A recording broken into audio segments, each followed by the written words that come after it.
Right now, though, let's talk to Katie Amess, daughter, of course, of Sir David Amess, who was brutally murdered while he was still an MP for Southend, a man who was universally regarded as one of the best local MPs of all time, one of the best Tory MPs of all time.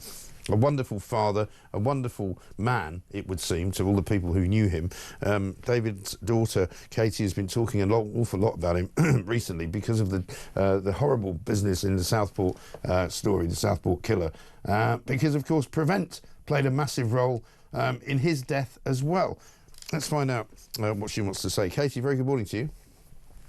Good morning. Thank you so much for having me on. Not at all. I mean, you've been very vocal in recent days and weeks since the trial of the man who I don't name actually on this show, the Southport killer. Yeah, me neither. I don't want to give him any credence, and similarly, I don't want to name the man that killed your father. But tell us what your concerns are, and tell us why you're speaking out now. Well, first of all, I just want to say, obviously, my heartfelt condolences to the families of the little girls in Southport. And it's just unthinkable that we are in this situation again. The guy that did it in Southport was on the same monitoring scheme as my father, Prevent. And they had 3.5 years since what happened to my dad to do an investigation into it.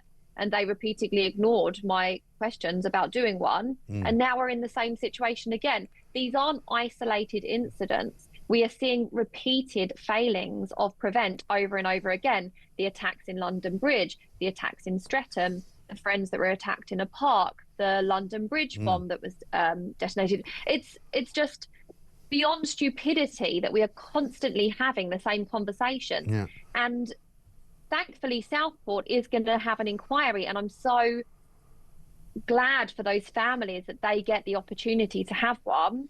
But what about everybody else that doesn't have one? Unfortunately, I met with Yvette Cooper this morning, and I was presuming that she would say, well, yeah, of course we're going to do an inquiry for you because we're doing one immediately for Southport. She wasn't able to assure me of that at all. She basically said that because she wasn't Home Secretary at the time that it happened to my father, it's not as straightforward for her to say that we will get an inquiry, which doesn't make sense. No, that's ridiculous because, you know, the Home Office is the Home Office, and we know that it's riddled with problems because not many parts of it work terribly well. And the Prevent programme has been set up for years and years and years. As you say, there are thousands of these people who Prevent are not properly monitoring and who Prevent have decided in their wisdom are not dangerous.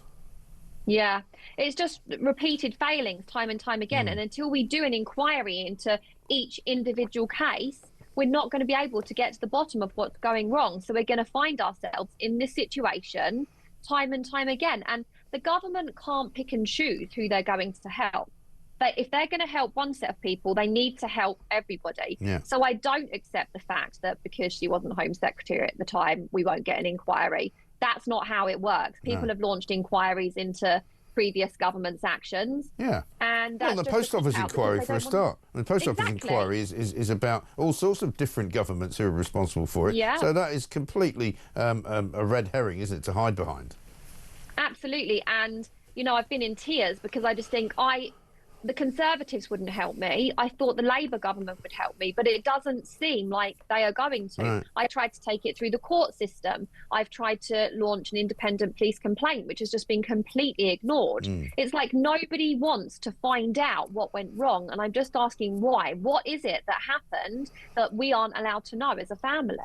And why do you think they are so reticent to have that investigation and to find out what happened or to tell you what was the problem? I think it's going to embarrass them massively that it was such incompetence and it was a government scheme. And I think they just don't want to be embarrassed, but that's not good enough. Everybody wants to say that my dad was their friend. But if you have a friend that was tragically killed like this, wouldn't you stand up for him and do what is right and fight for him? Because that is what he would do for them. So somebody just needs to stop being scared and just blow this thing open and find out what it is that is being hidden from us and the public, because people aren't safe right now. People are infiltrating, getting away from the system. In my dad's case, they took the guy out for a cup of coffee. He said he wasn't a terrorist and he went on his way. He even said in court it was so easy to get away from the people that were questioning him because they just said what they wanted to hear. Yeah. What kind of message does it send to other potential terrorists if your friend and colleague of 40 years that is a sitting MP is brutally killed and you won't even do an inquiry? Yeah. It just doesn't make sense. It really doesn't. And also, what's it all about, Prevent? You know, at the end of the day, it's a voluntary organisation. You know, people, you know, I discovered this, that, you know, in the case of the Southport killer, you know, he didn't want to be investigated. He didn't really want to take part in the programme, so he didn't have to. And you kind of going, well, what sort of system is that? You know, so what if somebody? Well, what's the point of having it then? Well, it's pointless. It's like a chocolate teapot, literally. I mean, you might as well just not have it at all. Yeah, it's embarrassing, and for other potential terrorists to know that this is how easy it is to get away from us, they're just laughing at us, and we can't scratch our heads after these terrible acts have been committed. We need to be in front of it, and we need to be investigating all of the individual failings. Yeah. So until we do that, we're just going to be in a repeat of this situation. It's not difficult for them to get away with, you know, the questioning that they're having, because due to an admin error in my dad's case, it wasn't followed up with. Well, I don't call that an admin error. I call that a grave mistake that somebody lost their life for. And we need to investigate who did that, why they did it, and have some kind of accountability. Absolutely. Dereliction of duty, you might say, in some cases. Well, listen, Katie, anything we can do to help you, do let us know, and we'll keep trying to push your requests and your agenda forward as much as we can. Anybody you want us to talk to, we'll get them on, and we'll put them to the sword, as it were, and let's try and see if we can get them to actually move on this, because this affects everyone. I mean, you know, because it's you obviously are a very brave woman talking about this. You've had a terrible tragedy in your family which should never have happened, you know, and it will happen to other people, and that's what we need to stop, isn't it? And the problem is, I've only got this far because I have a platform. If my dad wasn't Sir David Amess, I wouldn't have even been able to get as far as I have. I've wasted tens of thousands of pounds. I've spoken personally to the Conservative leaders, to the Labour leaders. Other people don't have that kind of access. And so if I can only get this far, imagine how far anybody else can get with this. And it's just not fair, because I think the politicians are forgetting that they work for us. Exactly. They need to have our best interests at heart.